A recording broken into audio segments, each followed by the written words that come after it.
Tonight, a rush toward the southern border as thousands of migrants make a desperate push to enter the U.S. Border Patrol saying it's apprehended more than 26,000 migrants in just 72 hours, another 7,500 escaping. And it comes just 3 days before Title 42 is set to end. The Trump-era health policy allowing authorities to quickly expel migrants based on COVID concerns without giving enough time to apply for asylum. Un mes caminando, 1 month walking. Here in Ciudad Juarez, Juliet and her 8-year-old son, Cristian, from Colombia, think they have a better chance of getting into the U.S. now. So she's basically looking to go to the United States to look for a better future for her son. They're joining the thousands who've already made the decision to cross to El Paso before new asylum rules take effect on Friday.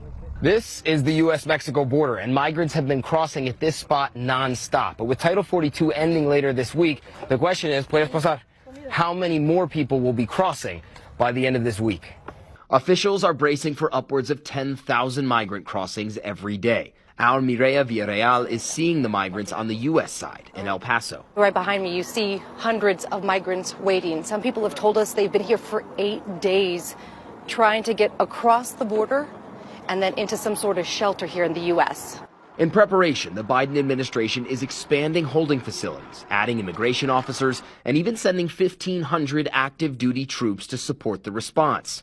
But some officials from border states, like Arizona Senator Kyrsten Sinema, warn that's nowhere near enough. Those are aspirational. That's not the same as operational. Rent the buses, hire the drivers, build the soft-sided facilities so that we can process individuals. And tonight, Texas deploying more than 500 additional National Guard troops along the border as the state prepares for what might come next.